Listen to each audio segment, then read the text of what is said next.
I have some tips and tricks that while kids absolutely should know about, I found that too few adult cruisers know about them either. Buckle up as I share my sometimes saucy, occasional naughty, but always eye-opening things that only adults like you and me can do or get away with when cruising. So welcome aboard, I'm Gary Bembridge, helping you to get cruising right, especially if you're aged 18 or over. I want to start with a more unusual and niche adult tip before getting into those that will apply to most of you. I stumbled across a whole other side to adult cruising some years ago when views of one of my videos about MSC Divina cruise ship blew up. On investigating, I discovered they were coming from a link on the website of a company chartering the ship for a cruise, a rather unusual and very adult cruise. While I knew I could book an adult-only cruise on lines like Viking, Virgin Voyages and Saga, all were offering me regular cruises just without kids.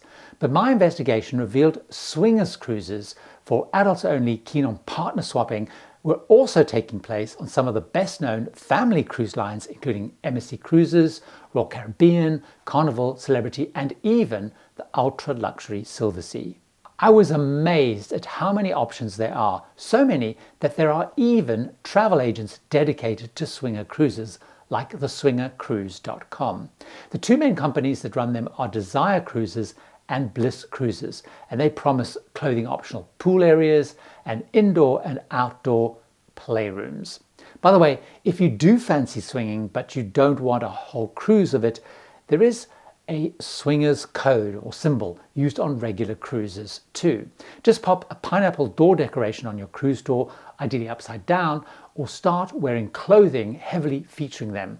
I've seen both of these on several of my cruises in the last year alone. But if that's all a step too far, what about a nudist cruise? These are also really frequent on ocean and river ships. Some I've seen advertised recently are even taking place on the expensive and swanky scenic yachts, as well as lines like Carnival and Norwegian Cruise Line. The most famous of these is run by a company that started back in 1991 called Bare Necessities, with their big nude boat charters. In the gay world, there are many adult-only charters of all types, from sedate river cruises upwards, but the most infamous of those are run by Atlantis Events. They have run cruises with a reputation for hard partying and lots of adult fun on many cruise lines across the years. All of these themed cruises and adult cruises may be a bit way out for most adults, but I do have some tips for any of you on a regular cruise planning some adult fun with your partner, something that I really wish the couple next to me on a cruise not too long ago had known and acted on. It's really important to remember that other than in your cabin and public bathrooms, everywhere on a cruise ship has CCTV coverage, including, in most cases, the balconies. So if you decide that you want to have some fun on your balcony, bear in mind you could be captured by the cruise line's CCTV. But also bear in mind that cruise balconies are not that private, with large spaces underneath the barriers and the ability for your neighbors to see your reflection in the glass panels. And of course, they can hear you. These are all things that I really do wish the couple on my cruise recently had thought through and acted upon. But what if you are single and hoping for some adult fun on your cruise? I've got 3 tips. First, don't bother coming onto or trying to hook up with the crew, no matter how much you fancy them. Hooking up with passengers and even taking you into crew areas is a sackable offense and really strictly enforced. Second, single friends of mine who use dating and meetup apps tell me that these don't work for location identifying matches when you're cruising, of course, because satellite Wi-Fi, no phone signal. So what do? Well, what they say is on embarkation day before sail away is the best time they find to check who's on the apps and who's on board and looking to meet up. They then also will check in again in port to see if any new profiles pop up at that time.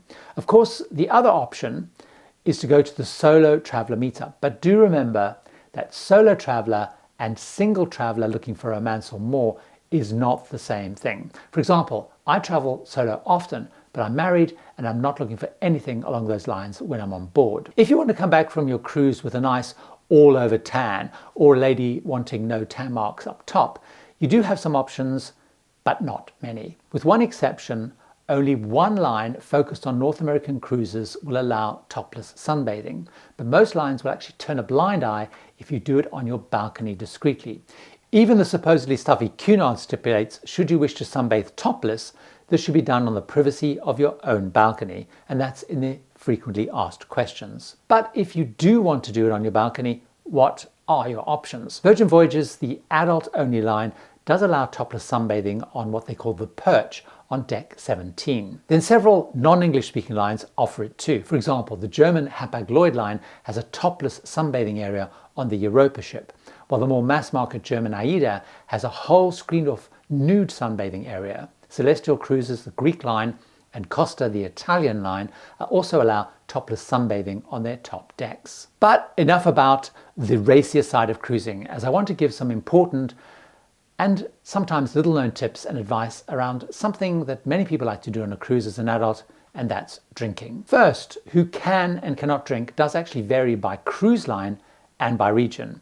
As my partner's 18-year-old niece keeps reminding me, while she's happy to go cruising with us in Europe, she does not want to go cruising with us in the Caribbean or anywhere that goes in and out of the US until she's 21, because she wants to be able to drink on board. Lines sailing in and out of the United States have the drinking age set as from 21 as it is on land. But when in Europe and most of Asia, the drinking age on land is 18 and the lines usually follow that.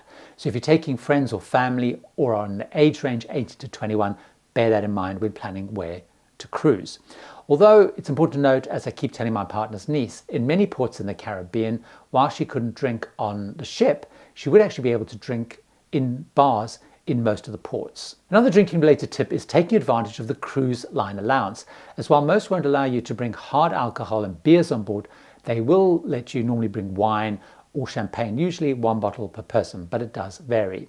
Now, if you try and bring anything else on board on embarkation, and it's spotted in either your carry-on or your check-in bags, the cruise line will confiscate it, and many lines, including say Royal Caribbean, will never return it to you. Across my years cruising, I have met a surprisingly large number of passengers who smuggle booze on board.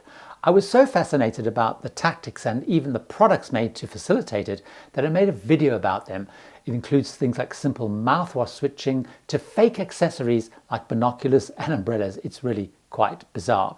Of course, I'm not suggesting you smuggle booze, and the lines are savvy to many of these tactics, but it is worth watching that to just admire the pure ingenuity. Now, my next tip is a more serious one and is sort of linked to drinking, because that's when people's guard tends to be down. You do need to be cautious, as ships are not crime-free zones, even if it's something that's not discussed much.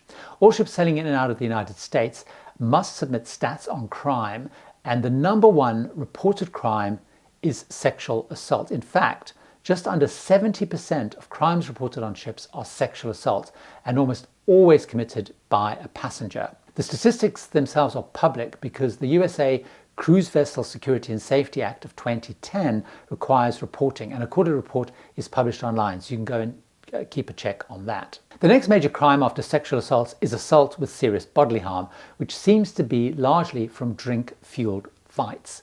The amount of crime reported, by the way, is not particularly high. Looking at those reports, it's around 43 incidents per quarter, but it happens.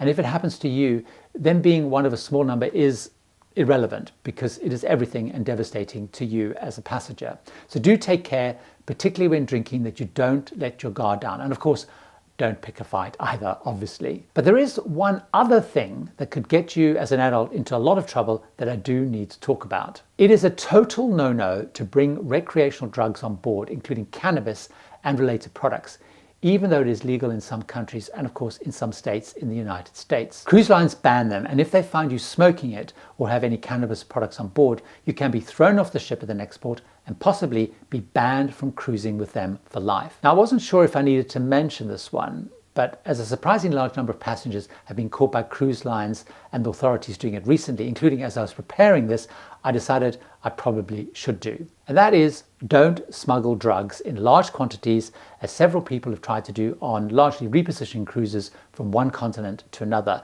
The lines and authorities are actually on the lookout for this. Even an elderly English couple in their 70s tried to do it, and they spent time in prison in Portugal.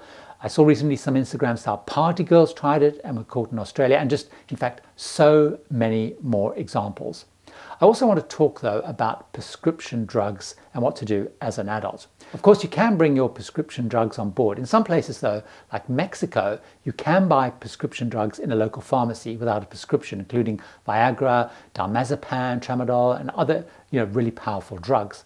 Now, I've met a number of cruisers who like to stock up on prescription drugs on cruises in ports like this because they're cheaper and actually just easier to get. Now, a couple of things to think about, 3 things. First of all, there is a risk that they're not genuine.